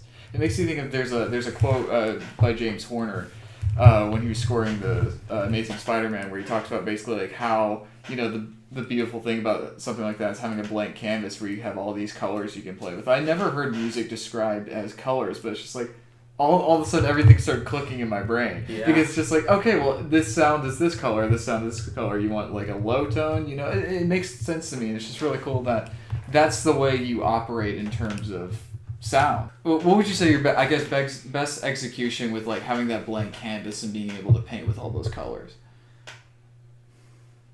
I think that working on film has been an area where that has especially become more highlighted, because I've always been very visual with music, and that's always been just such an integral part of how I perceive music and sound in general. Is like closing my eyes and being taken somewhere. So you see a story, or a narrative, or sometimes it's just like an image, but most of the time it's kind of a story or like it's always very cinematic. Like I feel like I just kind of make a movie in my head almost. But working on films has been an area where I've really seen that kind of come to life, because you're witnessing like a scene, and like especially watching film without music is so weird. Yeah. Like it's a very different experience, and I think that when you're watching it, you have like, especially being the person who's like creatively responsible for coloring it in more. You really get to add those shades, and I think you're like, it's easy to be cognizant of it by like looking at it and being like, okay, so based on what the director's told me and what I'm getting from this scene, I think I need to highlight these tones. And like, how do I do that? And a lot of it is like, the way that I look at composing for films is like treating every voice of your score like its own sort of like character even. And that's not limited to just people and characters in the story. No, I just mean like their own, like they're on their own story. So that's really cool. So so I worked on a film called Stranded with a director named Aaron Barnett, who is amazing. Oh my god, and I think that film really challenged him as well as me, because whenever we were working on it, he came to me. It's won a bunch of awards recently. Someone just sent me a post about it, and I was like, what? Nice. I had no idea. That's actually I think the only award I've ever won for a film. I've won 2. Oh, dude, nice. Congrats. He's kind of a big deal, dude. It was really neat because I just didn't expect to get anything out of it, like, at all, I mean, other than the experience, of course. But I didn't think that I didn't think I'd win an award, is what I mean. Yeah. So it was kind of cool. But whenever the director came to me, he was like, hey, I'm not going to have any sound in the film. So your score is the whole thing. Oh, wow. So it's a silent film. Except for I scored it with sound design in mind. Gotcha. Oh, that's cool. So I use instruments. So the whole thing is the guy is stranded on like an island, and so like I use like the sound of like wind instruments just blowing air as sort of like the sea breeze sound. So throughout there's a sort of pulsating like sound. Gotcha. So I had to like use that sort of stuff in mind. So the whole time I was like, okay, well, like what instruments speak to these tones? So like, very quickly, when I was thinking about this blank film, because there's literally no sound except for the very end, I was like, man, like there needs to be wind, like, because it's him. And when they filmed it, by the way, it was like probably the literal perfect storm. It was right when a hurricane was coming on Tybee Island. Oh, wow. So the weather is spooky. Oh, There's these, dude, there are some incredible shots where the main character's standing and the camera's kind of looking down, and you can see the ground past him, and there's just these lines of sand blowing. It almost looks like it's computer generated, but it's right. it's just like literally very biblical. Perfect. Dude, it's one of the coolest things I've like ever seen. It's one of my favorite things. Where can people watch? Is it available for people to watch? I'm not even sure at this point. I think it might be online. I think it might be on someone's Facebook. Okay. I'm not 100%. If you ever find it, please let me know because I'd love to watch it. But anyway, so whenever I was scoring that, I had to like keep that kind of stuff in mind, and it's like, you have to think like, all right, what's gonna gel? So when I was watching it, I was like, I think smoother things work. So I didn't want to use a lot of percussion, like having a bunch of like stabs and like loud attack stuff. Yeah, was kind of distracting. So I decided to go with things that had like maybe a smoother attack. So I went with more of an ambient direction. I did use a singing bowl, a Tibetan singing bowl. Okay. How'd you get that? The Amazon. Oh, okay. Yeah. But you know, I had to kind of think in terms of like what is it that's gonna set this apart? Like what is it that's gonna like make this just feel natural? And I guess that's kind of what it comes down to. And I feel like I'm really stammering the hell out of this, but but then from there I started to pick different textures. So I used a few woodwinds, I used a few strings, and then I did a lot of guitar stuff. And I think the weirdest thing I did was I took the Tibetan singing bowl and I sampled it onto my OP1. Okay. Yeah. And then I made a sequence out of it. Nice. And then I would play the sequence through my pedal board into a sampler that had an effects processor. And then I would make like glitches out of it. Nice. And so like, cause this there's a component of insanity to the film. So like the character slowly is just going insane. Sure. And so like I performed like a 9-minute take. The film's like 9 minutes or something like that. So I performed like a 9-minute take where I was like using that sample, and like as the story progressed, I was like adjusting the effects in real time. Nice. And like making it go like slightly weirder and more distorted and awful and gross. To represent that. So in a very long about way, I think that hopefully answers what you're saying. Well, what's cool to me about that is it's like you essentially performed, like you said, it was one long 9-minute take. You essentially performed the score live in sync with the film, and like I can't think of any real instances where it's like that's done and implemented directly into the film. The closest thing I have in terms of personal experience was back when I was living in Houston. We went to this thing at the Houston Concert Hall. I don't know the name of it because I haven't lived there in 3 years. But basically, we saw Raiders of the Lost Ark, and the whole thing was they projected. I thought at first it was just going to be like they're going to be playing a lot of pieces from the movie and stuff. No, they played the movie on the giant screen, and then there's like the orchestra and the conductor, and he's got a screen with like visual cues on it. They're performing the score live in sync with the movie. That's beautiful. Like, it was amazing, especially like growing up with like, I mean, I think we can all say that like John Williams in a way raised us musically. I was literally listening to his music on the way over here. And it's just like, you know, so good. You hear that in the movie theater or in like a recording, it sounds good, but like when you hear it and it's coming from the fucking instruments that are like a few feet from you, it's otherworldly. Yeah. You know, and just the fact that, you know, I mean, the difference there is like, yes, they're performing this giant intricate score, but it's like they have the score written there where you're writing it in real time essentially while you've got, I imagine you have the film in view somewhere while you're doing this. Oh yeah. That's just, oh my god. What made it even weirder is like there was like I think that the director struggled with that film in terms of like I think at one point he wanted to give up.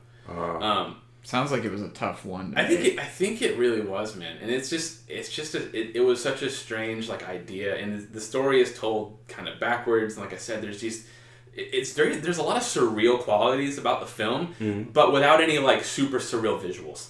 Gotcha. Like it's not hitting you over the head with it. Yeah. And I think that was one thing that made the film challenging. And I think that he was also just watching the film with no sound. And when you watch a 9-minute film that's like that has no audio and no I mean there's not even a single line in the film. There's not like any speech. Jeez. That film feels like an eternity. Damn. Oh my god! I mean, I from what limited experience I've had in that, it's agony because you're just sitting there like a lot of the times like I just cut the sound out and I just cut to the visuals and everything, but it's just like if you have no music or no sound effects or dialogue, it's maddening because you're just sitting there. It's like you're trapped in like a room and you're just this is the only thing you're allowed to look at. Yeah. So I think he had really struggled with it and it didn't help that like I think I had also struggled with it. And like, I was having a hard time coming up with ideas. But I was actually in, what's that place called? It's not Hinesville. It's Little Wissy. I was in Little Wissy. Boy. And I was working on a film there. And I was like, we were camping out in this guy's living room. So I had like a coffee table with my stuff on it, and like my bed was like right behind me. Okay. So I was like sitting like on my knees or like on my like mattress on the floor or whatever I had, and like was like working on the film and like scored it on this random man's living room. Oh God. Yeah. Because I was on the go whenever he'd kind of called me again and reached out, and like I had a bunch of downtime because at that point I wasn't scoring anything. I was just there to kind of watch some of the filming. I love going on set and like watching it being filmed because I think that kind of helps me get the ideas turning. Yeah. But like I was like there, and so I had like a bunch of hours of downtime, and I was like, yeah, I've just sit here and knock this film out. Like it's been a few months. We'd kind of hit a pause, so we hadn't really talked in a minute, and we'd kind of connected again, and I was like, oh, I think I know what we need to do. So I like went in there and like sat down and like knocked out most of it, I think, that day. Nice. But it was just, again, like a weird experience because being in a weird spot and like, as in like not my house. Yeah. And just kind of like working on stuff. Displaced, yeah. How many scores have you filmed, or how many films have you scored thus far? 8 or 9. Oh, damn. I didn't even know that. And one feature length. And one feature length? Yeah. That was kind of cool. I remember hearing a little bit about that. That was not even a little bit. Yeah. But yeah, I mean, and that was like the whole weird thing about scoring films. Like, I didn't really go into it like expecting to get into it. Yeah. Brandon. It's kind of a backdoor thing. Yeah, you worked on that one. Riverview. Oh, Riverview. I've not seen the final product, I don't think. Really? I'm pretty sure I have it in a Facebook somewhere. I think he sent it to me. I just never watched it. Yeah. But I PA'd on that. Yeah, I forgot about that. Yeah. Were you there no, one of the shoot days? No, I didn't. I was never there. I lived up here at the time. Okay. And he made us the flashback music video. This is the guy who filmed that for us. Yeah. He's a really good friend of mine. Nice. And I think he kind of hit me up and he was like, hey, you want to score this film? And I was like, I've never done that. He's like, yeah, I know. I was like, you're sure? He's like, yeah. He's like, just give it a shot. Nice. I was like, cool. If you don't like it, you don't have to use it. And he's like, all right, yeah, that's fine. He's like, I don't really have anybody else doing it. He's like, and why not? Yeah. And like that was the film that started it all. Because then I met I think I got out of the 9 that I've done. I'm pretty sure all of the films I've done, but the feature length, are films that I got in some way or another from someone I met because of that film. Got you. That's so cool. Speaking of people that you met, I was the PA on that, and one of the guys that was there, I took a picture of him and this girl that I had brought on to the set that day because we needed a bunch of extras. And the way they looked, they just looked beautiful together. So I had them stand next to each other and I took a picture of them. And then Jared Atkins, he was this St. Mary small town dude that looked really good. And I just found out, last year he moved up here to Atlanta and he's, pursuing acting and everything. So it's, really cool to see, everyone in all these, it all comes full circle. Yeah, everything comes full circle. So I need to reach out to him. But, yeah, no, I was like, oh, snap. I totally forgot about that. It's super kind of, it's weird. And I almost feel, weird describing it that way. But, I just, it was such, thanks to Brandon. Yeah. Brandon Herron. Because now I really want to score films. It's now it's one of my absolute career goals. Another crazy thing is Ryan Blount was on set with me. He was way. Yeah, he was the DP, I think. Yeah. That makes sense. It was crazy. He was always on camera at Full Sail. That's so weird. Yeah. So, oh my gosh. We're all Brunswick people. We're all Brunswick people. Yeah. And we all know everybody from Brunswick to Atlanta now, apparently. Geez. Yeah, so that film with Brandon, he got added on to a 48-hour film group with a bunch of folks in Savannah. Nice. And they were like, who scored that film? And he was like, my buddy Lane. And they're like, does Lane want to work with us? And so he hit me up, then I worked on that. Then that's where I met Aaron Barnett, who did Stranded. Okay. And the lead actor, oh man, I just drew a blank on his name. I'm sorry. Corey Hollinger. Okay. There it is. That's how I met those guys. So they were, and actually a lot of people worked on that film too. Okay, sweet. And then I worked on a SCAD film from somebody who recommended me to a director. Nice. And then every other film has been in that inner circle of people, or either I was recommended or knew somebody from that experience. I just did the 48-hour film festival 3 weeks ago, I guess. Yeah, it is so much fun. My first one was so cool. How many times have you done it? I've done 2. Next time I do it, and I think I might be doing one remotely. Really? Okay, so because of because of my weird, strange obsession with torturing myself with work, I may have agreed. I'm not sure where they're at with it because I think they might be pursuing other people, but I think that when I'm on tour is when they're doing it, the last few days. So I think they're going to be sending me files, and I'll be scoring like in the car or trying to. Jeez. So we didn't talk about that. You guys are about to go on tour. Oh yeah. Yeah.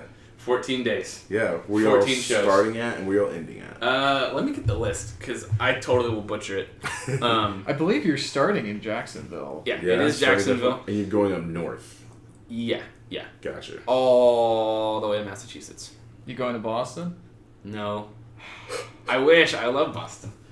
I love the Northeast in general. I want to go more often. Like I've been there once as a kid. Dude, it's so cool. I just want to go. So we're starting in Jacksonville. Then we're hitting Savannah, Brunswick, Charleston, Asheville, Richmond, Flemington, Long Island, Western Mass, Rochester, Columbus, Louisville, Nashville, and then back in Atlanta. Nice. And we'll put a link to all the tour dates in the description and everything. Cause speaking of which, the August 10th is at Suspiria. Yeah, I was trying to find out where Suspiria is. I think it's a house space. Okay. So it's going to be a really cool house show. I didn't pull up anything. I was going to say, so everyone we and our girlfriends. Yeah, we and our girlfriends should go. We're going. I definitely will be there.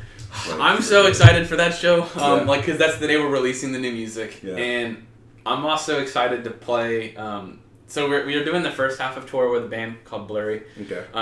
Who I've never met in person. Ah. I think both of my bandmates know all of them pretty well. Okay. I have never met anyone other than I think I saw one of the guys and was like, "Hey, I'm Lane," and oh, hey, I'm, and that was kind of the whole thing. But the second half of tour is with our good buddies Cougar Sweat. Yeah. And I love Cougar Sweat so much. I can't wait just to hang out and talk and watch them play. I mean, both of those bands are so good, and I don't know. It's just I feel very fortunate to be able to do this whole thing, man. Yeah. I don't know. It doesn't make any sense to me, but I try not to question it. Well, one of the things that I wanted to also just commend you and the band on is your stage presence. Oh. And I know I've told you all this before, but I think I'm awkward. but it plays so well because you and Lane and Tim, the way you all... Well, I'm sorry. Wow. You, Avery, and Tim, the way you all... I'm slightly tired, y'all. The way everyone fills the space with just themselves. It's almost like... Have y'all seen that recent... It was a recent video somebody posted of a silent disco in the backyard. Yeah, it's these three dudes just grilling and they're doing a silent disco and everyone's just dancing, doing their own thing. What I love about that is you get the other two dudes, but the one dude who's manning the grill, he's got his groove going, but he's still in sync enough to he takes the top off and he's flipping the meat or whatever, and he's so great. In sync the whole time. Yeah, so it's cool. amazing. But each one of you are doing your own, feeling the vibe of the music and just going with that feeling. But when you look at it as a group, it's amazing. That's why, at the last show, I'm just, jamming out, have my own time, because each band member is having their own good time, but collectively, it is a group effort. So, and because I used to go to all the DIY shows that you guys would be a part of, and I'd watch the other bands, and I'm y'all need to calm the fuck down. Y'all either need to do more shit, or just don't look like a bitch. You're playing your music. You should be comfortable with this. You're too nice to us. I found the barbecue clip. Yes. Watch this guy in the background, how he's just so smooth with how he is tending to the meat. What? Oh my gosh, it's so great. I love that they all have either I don't know if they're Beats, but they've all got these Bluetooth headphones on. But yeah, I'm the minority here because I'm the asshole who hasn't seen you live. Oh my yet. god, it's a treat. It's such a treat. But that's going to be changed very soon. But what was cool is the videos you've shown me. I completely 100% agree with Jeremiah. You've all kind of got your own identity going with it, but it's not it all comes together. It's all just synergy, and not just we're gonna go up here. This guy's trying to thrash. This guy's trying to be. That's Neil Peart. That's something we've talked about is because we are a band, right? And a part of that thing is I can't remember who said this. I think maybe Avery did, but there's sort of a thing that's being in a band is just there's a whole large chunk of aesthetic attached to it. Some of it is image. Some of it's what are we portraying ourselves like, and how that is part of your market share, or how you would maybe relate to your market. And that's something that I think every time we've ever talked about it, we've had a few people who've maybe said stuff like, y'all should all like dress the same, or like y'all should like pick an outfit to wear together, or maybe y'all should like do this. A unitard. Well, I don't want to give any spoilers for tour, but but like that's something we've talked about. I think every time we've talked about it, it's been like, I think we should just do our own thing. Yeah. Like, and not for any other reason than it's like, I just feel like that's who we are. Like, it's very organic. Yeah, I was gonna say it's very organic, because even you all doing your own thing, I feel like there is this aesthetic that kind of goes through each one of you. And I think that's something that we try to like roll with, is because like, I don't know, I don't want to sound like artsy fartsy or like pretentious, but like to me is like, I've been this unapologetic about the art thus far. Like everything I've written has been like very true to what I was trying to say, or how I felt. And it's like, why do I need to change that now? And it's like, so to me, it's like, and again, like, I'm sorry if I'm pretentious, but like, my biggest motivation with doing this whole thing has been the art of it. Yeah. Like, that's what really drives me to do this. It's me getting to like perform this art that means a lot to me, because music is like really important to me. And I get to write songs about stuff that's really important to me, and being able to perform that, I guess, is kind of cathartic, and also it's just like, it's a way to kind of like work that energy out. Like, you know, some of the songs are about stuff that's troubling, and like getting to kind of act that out in a performance is kind of like the way of working through it. Yeah. And to me, it's always more about that. It's so like I try to not get bogged down in some of the other stuff, and I don't mean that as any sort of put down for anyone who does it for different reasons. Right. That's just my reason. Yeah, like sure. Yeah, and to each their own. You know, anyone should do what they feel motivated to do because they feel motivated to do it. Yeah, that's just my motivation, and that's what means the most to me, and that's what makes, I think, music as emotionally like weighted to me as it is. Yeah, you know. So yeah, that's just my 2 cents on the matter. What are your plans for after tour and after the release for the rest of the year? I'm getting married. In October. Yeah. My man. Yeah. My man. Oh.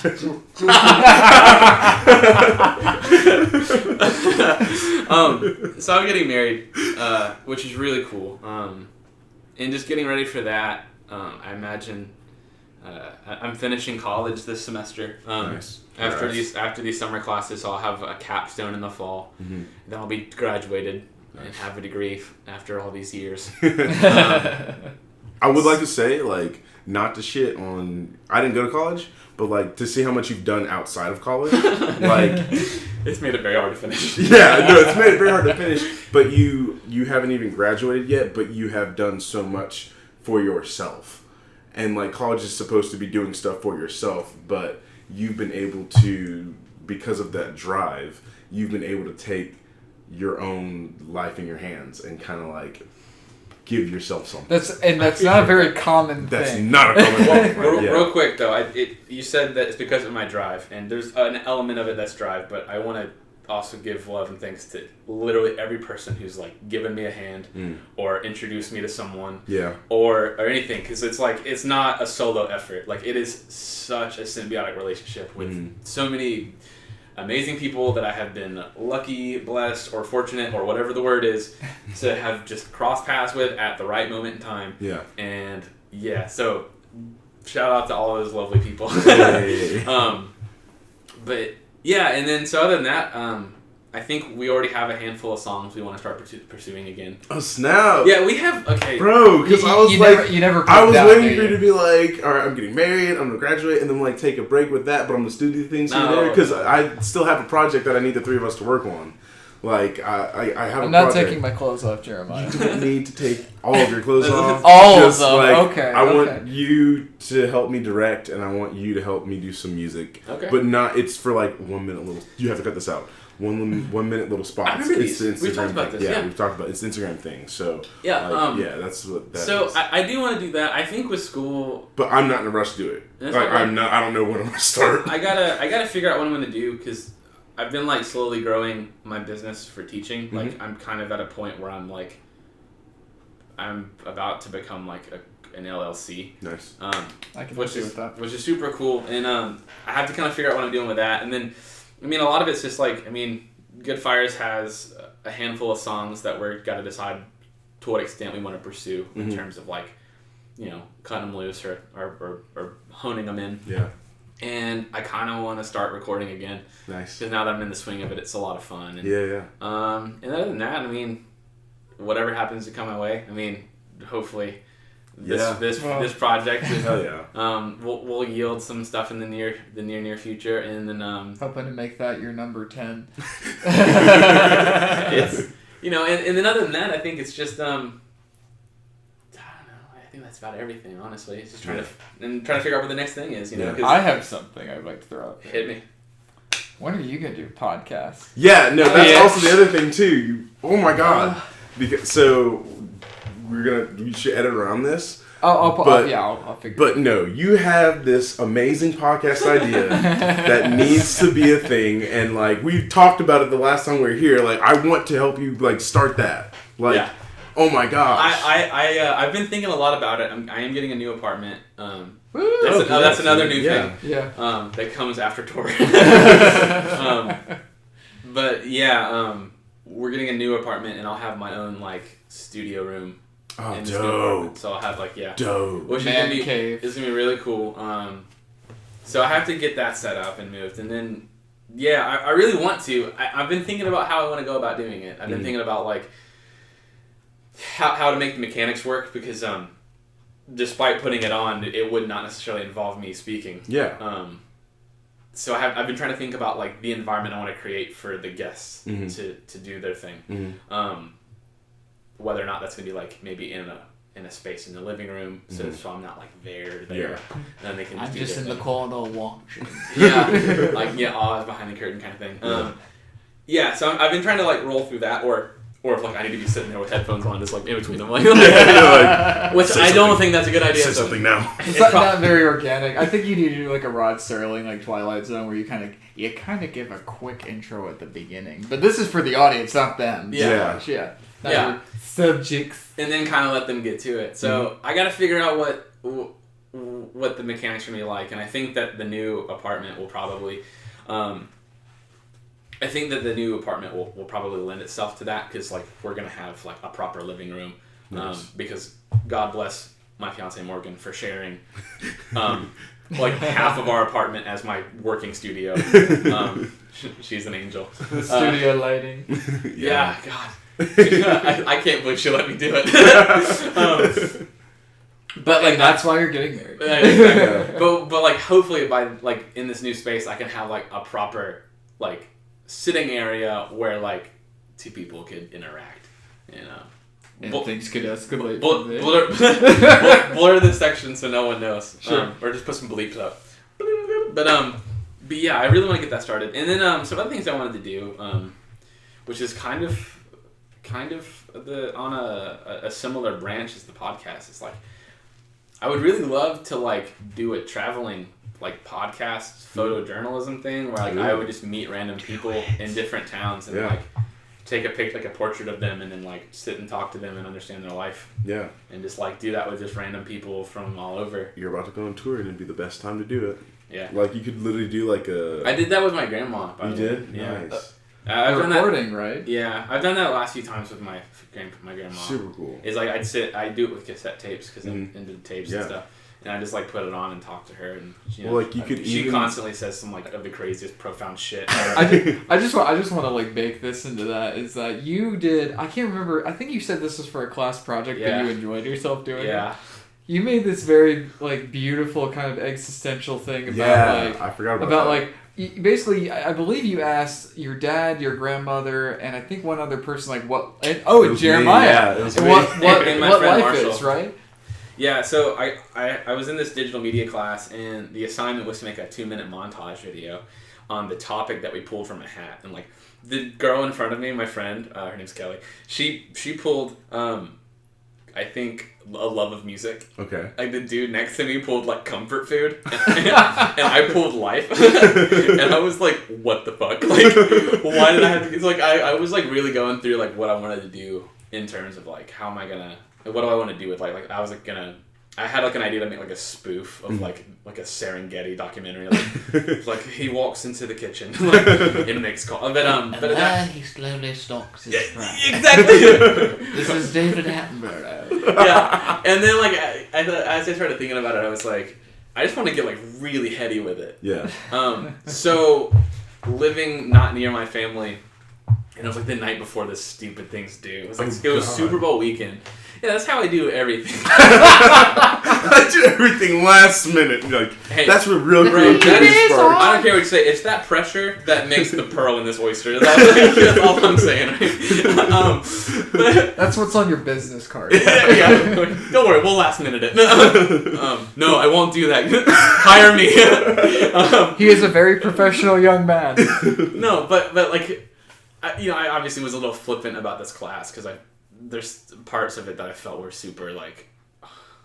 I hate busy work. Anything that feels like, oh, you're just doing this because I have to give you a grade for something. I'm just like, I automatically resent you as a professor, like just in my soul. Yeah. But like I had done all the filming, and so I called my dad, and I'd already done the one with you. Yeah. And Jeremiah and I talked about what life is, and yours was, you had a lot of very interesting and.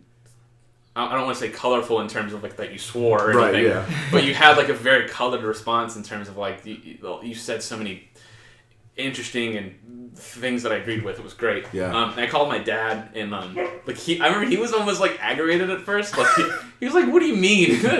And I was like, "What's life, man? What would you say?" And he gave his response. I did the same thing with my grandma, and hers was like really heavy. And actually, we used it in the Goodfires promo. Did you really? Those were the audio. Yeah, if you listen to there's like a short version on Instagram and a long version on Facebook. Okay. It's the album promotion. It was the score because I wrote a score for it, and then I just took the audio and just used everyone talking over it. Yeah. So yours is in the Goodfires promo too. Nice. At least I believe it is. Nice. Because I had to make re-edits, but yeah. So I just made that, and the one that really kind of goofed me up was my grandma one, because like if you listen to it and if you see it, like there's like these pauses. Those were not dramatic pauses. Those were like literally how my grandma said it to me. Like she would kind of like, she was talking about like you're at a point where you're entering your adult life, and you're just kind of starting on this journey, and you're leaving childhood things behind you, and you know, whenever you kind of get to my point, you start preparing for the end. And she kind of like chuckled afterwards. And like there's all these like super dramatic pauses in it, and I totally did not add those. Those were like, dang. It's just like her on the phone like spilling this to me, and like especially I think the first time I watched it, like my eyes kind of watered, and I was like, oh shit. Yeah. Well, you know what got me the first time I watched it was when at the end when she says "Love you, talk to you soon." Yeah. Yeah, I cut that part of the audio from the end of our phone call and added that in, and it was her saying, "I love you too, darling. Bye bye for now." You know, okay, this is gonna get a little deep for a second. It's okay. This past June, well, it was the decade since my grandfather passed away, and I was very close to him. And what was weird is about a year before he died, he didn't have Alzheimer's, but he had dementia, and he was slowly just like drifting away. And I remember, I don't know what triggered this, but if it's God or if it's some squid alien in the cosmos, whatever it was, triggered this in my mind. I had this very strange dream where it was like, it's very surreal in the sense that we were at his house. He used to live over by I'm blanking right now, but over kind of like actually close to where you live. Okay, cool. And we were in the backyard, and I played back there as a kid all the time. And I just remember it was like some like fucking portal shit just like opened up. And it was like, it wasn't like creepy or anything. It was just like portal, and it was like bright light coming out of it. And me and my grandpa were just sitting there, and he's just like, he always called me pal. And he's like, okay, pal, well, I've got to go now. I was like, what do you mean? He's like, it'll be fine, but I've got to go now. Mm-hmm. And he went through the portal. I woke up, and I had this like, oh my God, every waking moment that I can spend with my grandfather, I need to cherish. Yeah. And I remember not long after that, I sat him down and got him to tell me his war stories from World War II. I got that on camera. Dope. And, Dope. you know, I just really savored that last year, and I didn't really realize it was the last year. I mean, he died the day after I got back from Europe. Oh, wow. And it was just like, so hearing that in your video really, like, fired that off, because it's just like, you know, it was just such a very cherished moment. Yeah, well, I'll tell you what my story, like, before my mom passed, and I know you've listened to it. So I have this thing where, story. 3 or 4 months right before maybe it was like 5 or 6 months before my mom passed was whenever I got the extras gig for Live by Night. So I didn't know it was that recent. Yeah. Oh my god. Oh yeah. So like I had just gotten that, and so she called me one day, and I like answered the phone, and then she was like, "Nigga, hang up the phone. I'm trying to leave you a message." And I was like, "Oh, okay." So then she calls back, and I let her like leave her message, and it's like a 3-minute message about like, "Hey, you're doing what you're supposed to be doing. You're on your path. Like people are gonna want to be around you all the time. All this shit." Yeah. And it's just like so good. And so like I kept it. She passed away, and like the week during of trying to get everything arranged, I sat down, I took all the audio that I had. So like from when I graduated, she used to sing the song to me as a kid. That phone call, dude. Whenever she passed, my dad actually called me, and I didn't answer the phone because I was at work.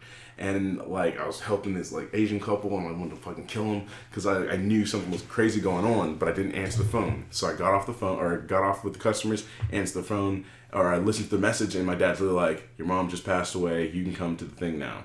So I have the Kendrick Lamar's music in the background, and it plays her first message, then it cuts, and I did it as like a tape recorder where like you have the rewinding, and I might go and add like some of the sounds. So like she has her whole thing, and then my dad comes in, and it's like she passed away, and then it goes into her at my graduation talking to me about like, you know, continue to be like a growing man and all these things, and these are the things. And then she was a part of like this AA meeting type thing for daughters of alcoholic abusers.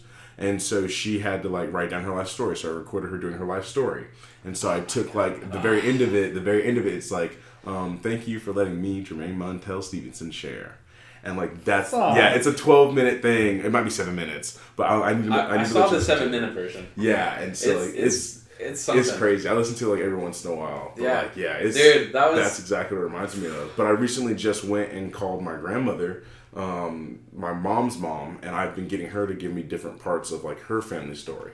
So like my grandfather and like her relationship with him, and like how she almost killed him once, and like she stabbed him 1 inch from the heart. Like he should have been actually dead. Almost killed him. Yeah, like she literally almost killed him. And then like her relationship with my mom, and like them separating and all that stuff. So I've got all that, and I was just telling Matt earlier. Last week I've been going through and I'm digitizing all the family videos that I have. So like it's been really cool to be able to like have all this family history digitized to where you can use it in different creative spaces.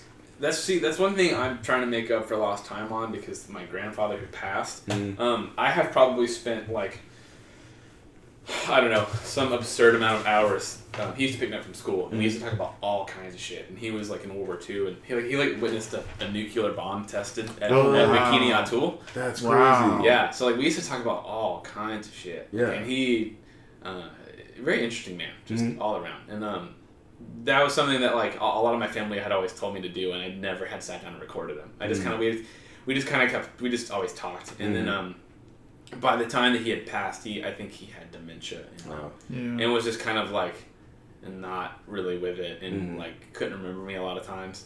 And at that point, I think I was just kind of like, I can't do it now. Yeah. So I'm trying to do that with my grandmother, especially because like I feel like she really says.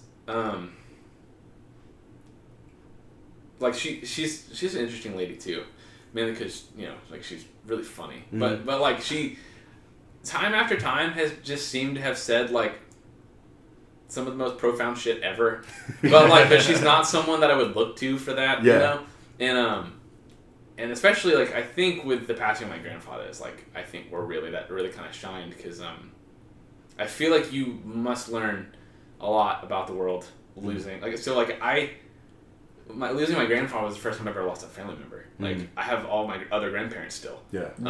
I don't think I haven't even had an uncle or an aunt or a cousin die. So and I was like 22. Yeah.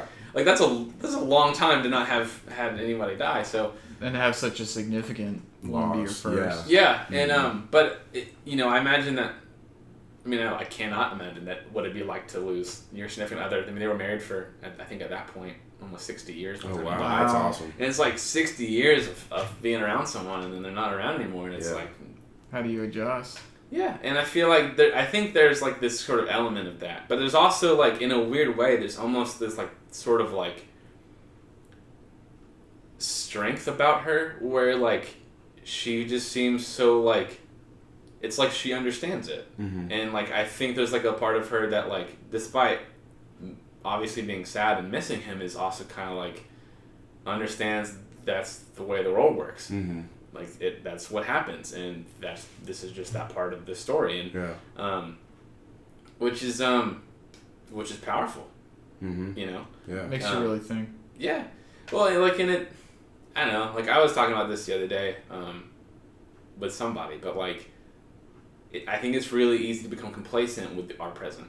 Oh, very much so. Where you're so comfortable and like maybe you're not even comfortable, but like. I think it's really easy to just get complacent with what you have, and you're like, oh, things don't change.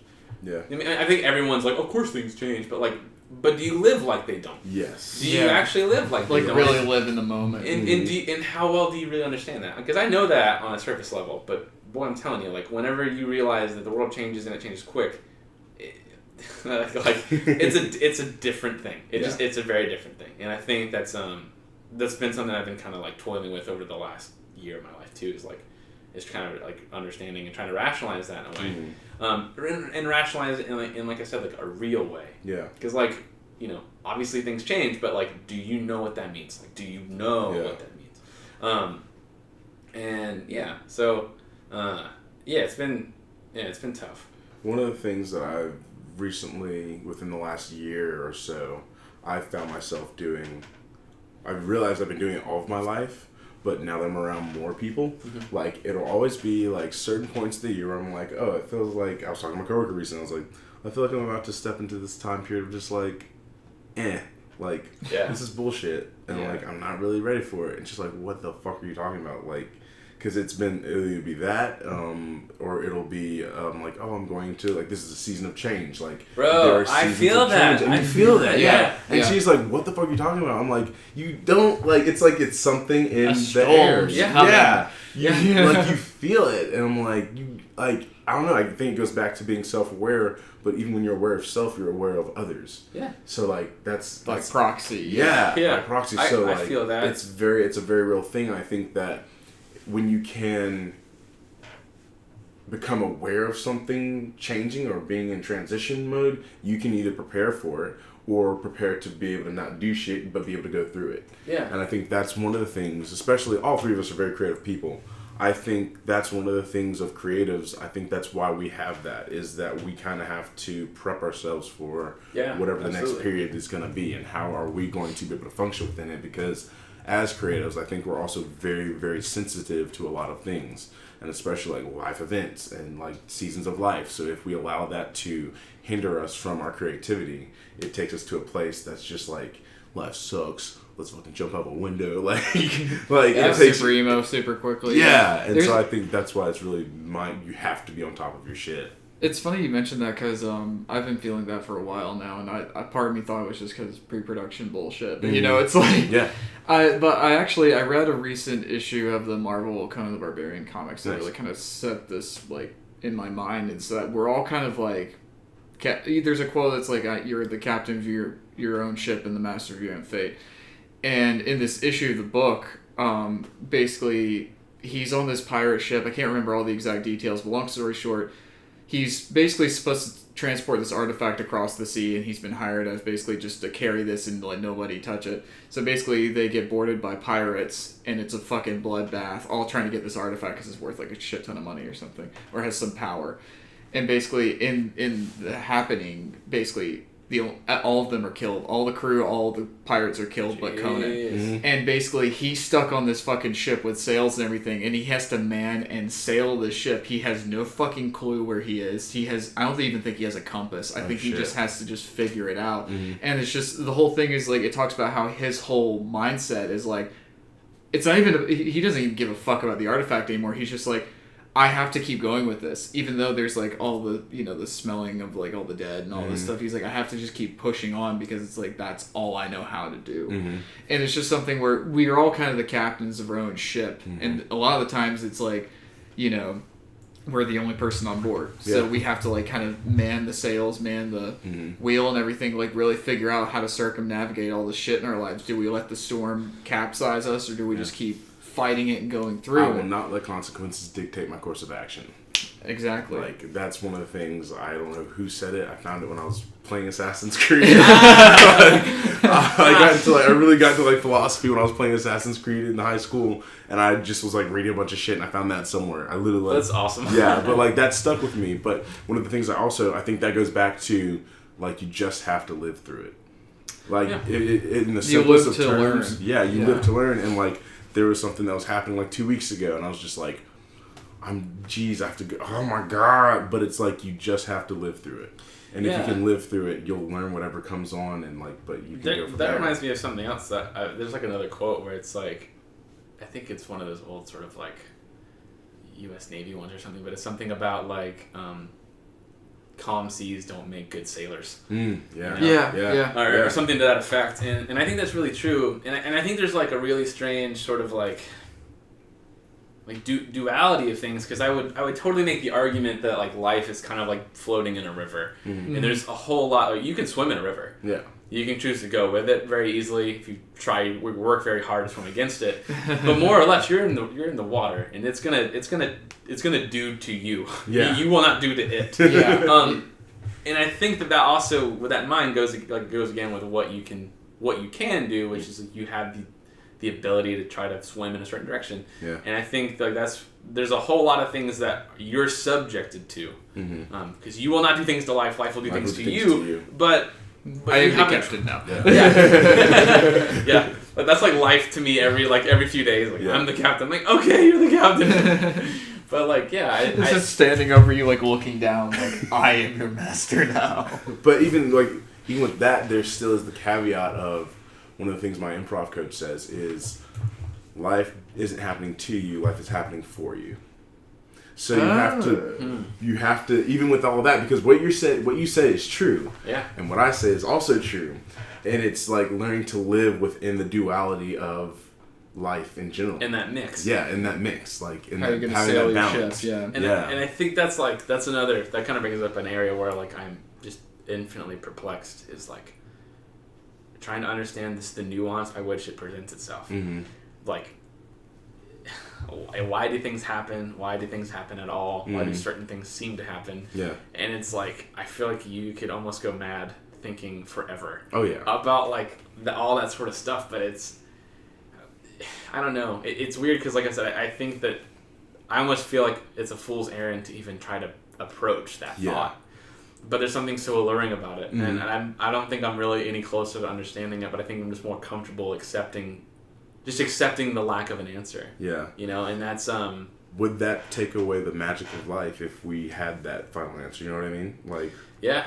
To a certain extent. Well, what would we do with it? Yeah. That's my question. It's kind of like, you know, the meaning of life, or like, you know, like, is there a God, or all that kind of stuff. I'm just like, well, who cares? Like, because if you knew that, it's like, would that really change things? Well, and to pull another quote from my great friend Mark, I'm gonna write a book called The Gospel of Mark. Nice. It's like, man, Mark says some of the most profound shit to me ever, and we're talking about that sort of thing. It's like, and it could be like almost like the Wizard of Oz, where you pull behind, when you see what's behind the curtain, then the whole thing's ruined. Yeah. Right. Like, you know, and what do you make of that? Yeah. Like, what if you could see behind the curtain of mystery of this existence? And what if what if it ain't shit? I mean, if you could, like what would be there, and what would you do if it was something that? Yeah, I'd mod it, and I'd have superpowers. Turn on God mode. Yeah, it's just God mode. But that's like an interesting thing, and it's like, I mean, I think inevitably there's a good question of like, if you could, like, what would that do to your humanity? Like, what if you realized, if you had humanity? Yeah. And what if you found out that life is literally just arbitrary and pointless? Like, life is just all of us floating through the cosmos. Love will transcend gravitational pull. Oh my god! Oh, don't even start with that. Dude, I love that film. I love that film. Did you ever read the first draft? No. I will. Send it to me. I will. I will find it and send it to you. I listen. Me too. I listen to it.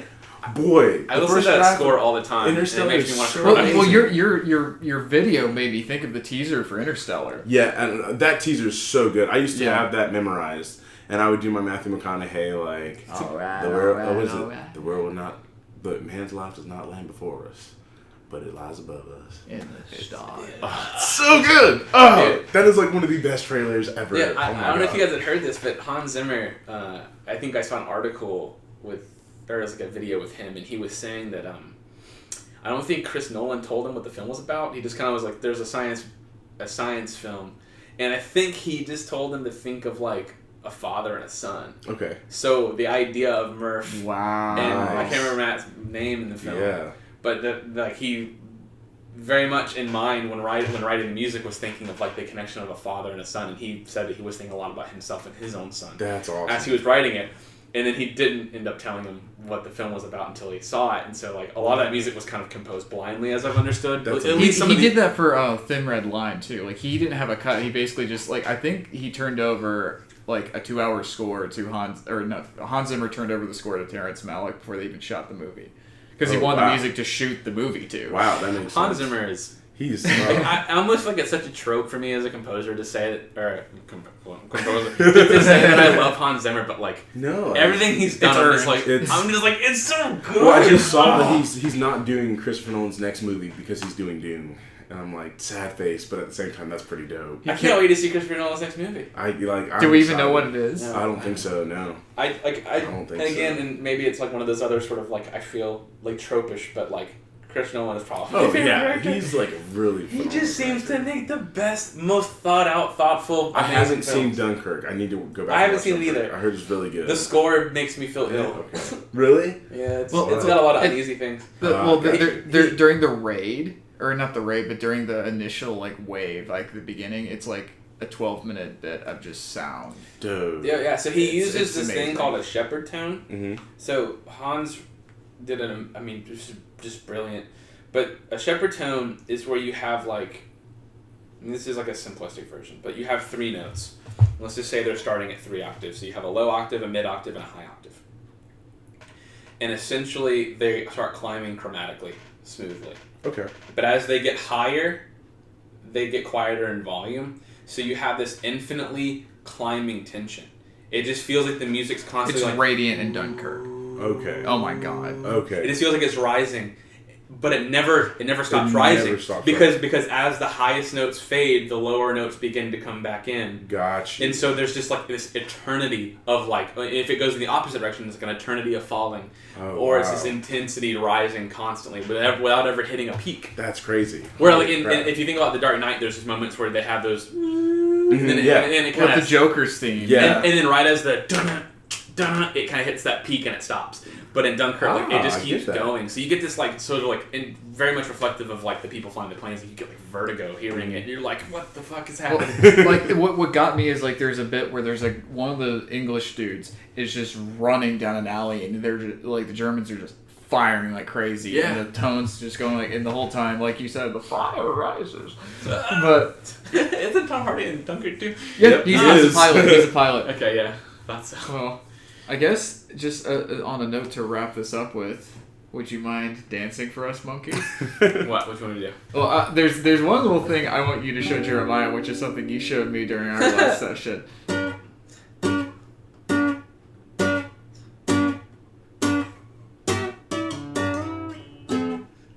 Benny and the Jets. Oh my god. Nice. Are you actually okay? Like, this is a story he told me when he was doing it. He's like, I think I might just do this during the setup just to fuck with people. Are you going to? I think so. I think I might. You have to. You have to.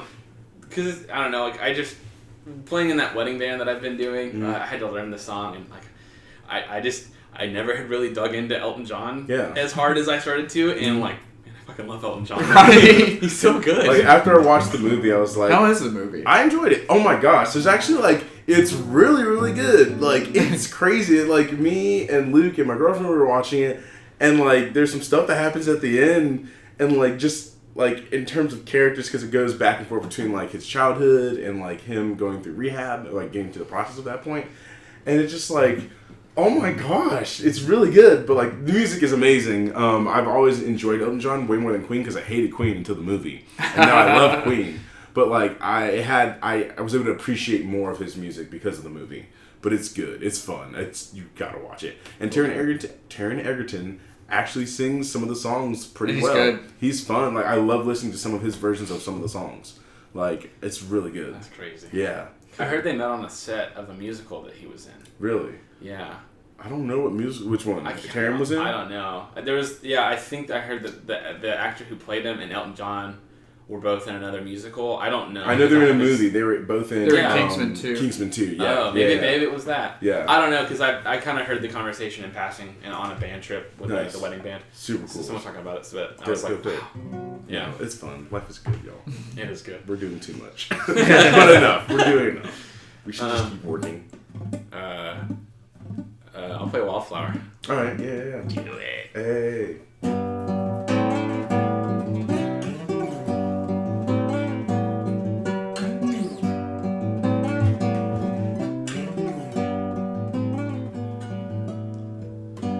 Looking back now, I can see it all. The summer starts to sleep and leaves begin to fall. The days are shorter, my friends are going home. As I slowly lose faith in all I've ever known. Photographs of tiny ones. We used to be ourselves when we could be anyone. The days are shorter. My friends are going home. As I slowly lose faith in all I've ever known.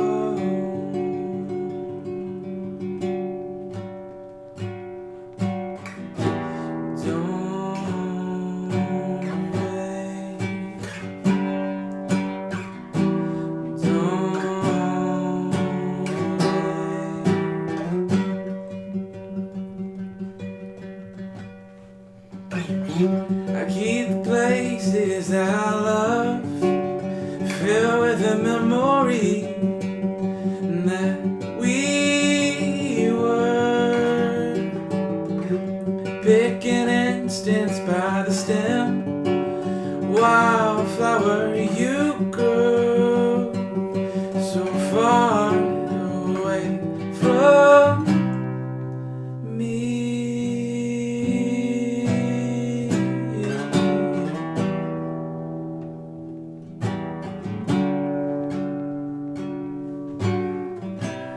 Wildflower, you're keeping me awake, blowing in the wind, wherever it might take you.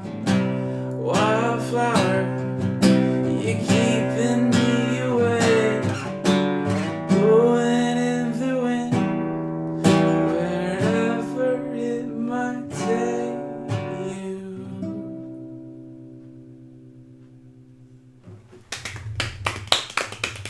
I want you to cut that shit and then make it its own track. If you want to keep up with Goodfires, please do on Instagram. I believe it's just at Goodfires. Keep up with us on Facebook. We do play a lot in the area. And if you don't live anywhere around here, check our tour dates because we might be coming to a city near you. What about with people just finding you? Can they find you? Yeah. My username on Instagram is obnoxious, but it's at JHNLNSLV or John Lane Silva with no vowels. So, my apologies. Good to see some of his handy film work too. Oh yeah. Yeah. And but yeah, check out our band and our man at Brand Takes Photos. Yeah, for his amazing visual work. He did some video work for us as well. He's the man. And then thanks for having me, guys. Yeah, no, I really appreciate it. It was an honor having you. I mean, need to liven it up in some heart and soul. For sure. You can find me, Jeremiah, at Parkour Geek, PARKOURG33K. On YouTube, you can find me at A Token's Take, ATOKEN''STAKE. You can listen to my podcast, Perspectives with Jeremiah Tokens Take? A Tokens Take. Yeah. You can listen to my podcast, Perspectives with Jeremiah Stevenson, on Spotify, Google Play, and Apple Music. I've had Brandon takes photos on my podcast, and I've had Tim, the drummer of Goodfires. Lane will be on at some point this year. And I think that's everything that I have. You already listened to this podcast that I do with Matt? Yeah. You can find me at Art of Matthew on Instagram, and yeah, you can. I'm working on a Vero page. Nice. I'll put that out there in the next episode once I'm a little bit more organized with it. But yeah, just trying to get a little bit artsy. So, well, guys, thank you so much, and thank you for joining us. This has been Common Sense. Hey.